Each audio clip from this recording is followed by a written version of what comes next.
परिवहन में अगर दिक्कत होगी तो निश्चित है कि हर चीज़ में दाम बढ़ाए जाएंगे। इन परिस्थितियों में तो सरकार को इन चीज़ों का ध्यान रखना चाहिए, बहुत ज़रूरी है।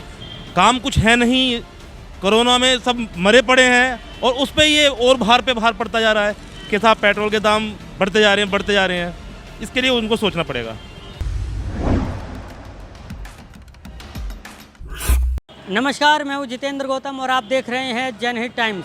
लगभग 6 दिन से पेट्रोल और डीजल पर लगातार दाम बढ़ रहे हैं और अब पेट्रोल 101 रुपया हो चुका है, जिसके चलते यहाँ जो लोग हैं वो भी काफ़ी परेशान हैं। जो पेट्रोल भरवाने आते हैं वो भी रेट देखते हैं तो काफ़ी परेशान यहाँ पर हो जाते हैं। एक बार मैं आपको चाहूँगा कि देखेंगे कि पेट्रोल जो नॉर्मल पेट्रोल है वो 101.64 रुपया हो गया है और जो पावर वाला पेट्रोल है वो 105 रुपया 70 पैसे का हो गया है। कहीं ना कहीं लोग भी परेशान हैं कि जिस तरह से पेट्रोल के दाम बढ़ रहे हैं उससे कहीं ना कहीं आने वाले समय में दूसरी चीज़ों पर भी दाम बढ़ रहे हैं और साफ़ तौर पर कह सकते हैं कि महंगाई एक बार फिर आने वाली है।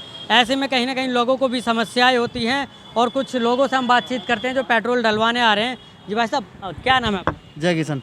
जय किशन जी, जिस तरह से पेट्रोल पे दाम बढ़ रहे हैं परेशानियाँ हो रही हैं? परेशानी तो हो रही है क्योंकि इतना महंगाई बढ़ती जा रही है, हर चीज़ पे, तेल पे, पेट्रोल पे, हर चीज़ में महंगाई बढ़ रही है।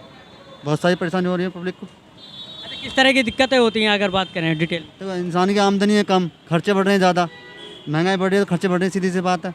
सैलरी लोगों की 10,000 और अब देख लो 10,000 में कैसे परिवार पालेगा इंसान अपना। बिल्कुल, देखिए सैलरी लोगों की कम लेकिन खर्चे जो हैं वो लगातार बढ़ रहे हैं। और भी लोग हैं, इनसे भी बात कर लेते हैं। जी, क्या नाम है जी, मेरा नाम प्रभाकर उपाध्याय है। उपाध्याय जी, ये जानना चाहेंगे जिस तरह से पेट्रोल के दाम बढ़ रहे हैं, लोग पेट्रोल पंप पर आते होंगे तो कहीं ना कहीं लोगों में निराशा दिखती होगी।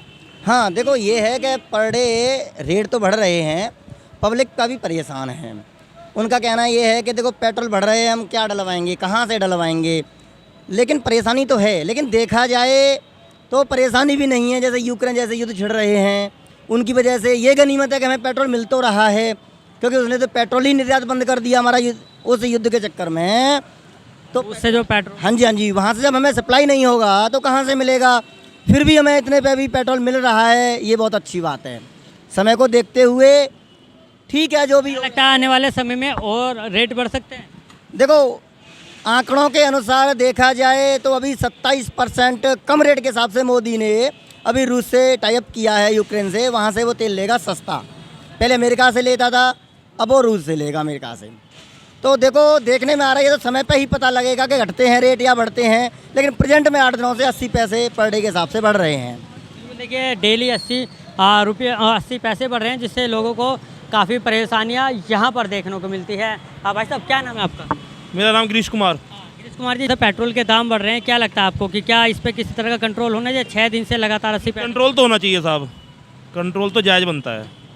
किस तरह से कंट्रोल? ठीक है, मोदी सरकार सही सरकार है, अच्छी सरकार है, बट पेट्रोल पे थोड़ा को ध्यान रखना चाहिए। और भी महंगा, गरीब आदमी तो और मरता जा रहा है। काम कुछ है नहीं, कोरोना में सब मरे पड़े हैं और उस पे ये और भार पे भार पड़ता जा रहा है कि साहब पेट्रोल के दाम बढ़ते जा रहे हैं। इसके लिए उनको सोचना पड़ेगा। बिल्कुल, देखिए जिस तरह से महंगाई बढ़ती जा रही है, पेट्रोल और डीजल के दाम से ही बढ़ती जा रही है। एक बार इनसे भी बात कर लेते हैं। भाई साहब, क्या नाम है आपका? हमारा नाम है गिरजा शंकर तिवारी। तिवारी जी, पेट्रोल पर लगातार दाम बढ़ रहे हैं, एक दिन में 80 पैसे डेली बढ़ रहे हैं, 6-7 दिन हो गए हैं, क्या कहें? देखिए सरकार ठीक है, व्यवस्थाएं ठीक है, अनुशासित है, लेकिन इस व्यवस्थाओं के साथ साथ मीडियम क्वालिटी का आदमी बर्बाद होता जा रहा है। इस पर जो है बड़ी गहनता से मंत्रिमंडल को विचार करना चाहिए या कहीं का बजट और कहीं डाल करके इस पर थोड़ी राहत देना चाहिए बहुत, क्योंकि पेट्रोल डीजल से फिर और भी चीज़ों में दाम। भाई परिवहन में अगर दिक्कत होगी तो निश्चित है कि हर चीज़ में दाम बढ़ाए जाएंगे। इन परिस्थितियों में तो सरकार को इन चीज़ों का ध्यान रखना चाहिए, बहुत ज़रूरी है। इस ध्यान में अगर नहीं रखे तो मिला है, लेकिन सरकार उस हैसियत को देखे जो मीडियम क्वालिटी के लोग बैठे हैं, उनकी भी व्यवस्थाओं का ध्यान रखते हुए सरकार चलाएं, जिससे लोगों को ये लगे कि राम राज्य है। सिर्फ हम मंदिर बना लेने से राम राज्य नहीं होगा। राम राज्य की व्यवस्थाओं के नायकत्व को अगर ढंग से लेके चलेंगे तभी लोगों को महसूस होगा कि राम राज्य है। देखिए काफ़ी उम्दा बात इन्होंने कही कि जिस तरह से महंगाई बढ़ रही है, पेट्रोल और डीजल पर दाम बढ़ रहे हैं, जो मध्यम वर्ग के जो लोग हैं उनको काफ़ी ज़्यादा परेशानियों का सामना करना पड़ रहा है। ऐसे में सरकार को ज़रूरत है वक्त रहते कड़े फैसले लेने की। गाज़ियाबाद से मैं जितेंद्र गौतम, जनहित टाइम।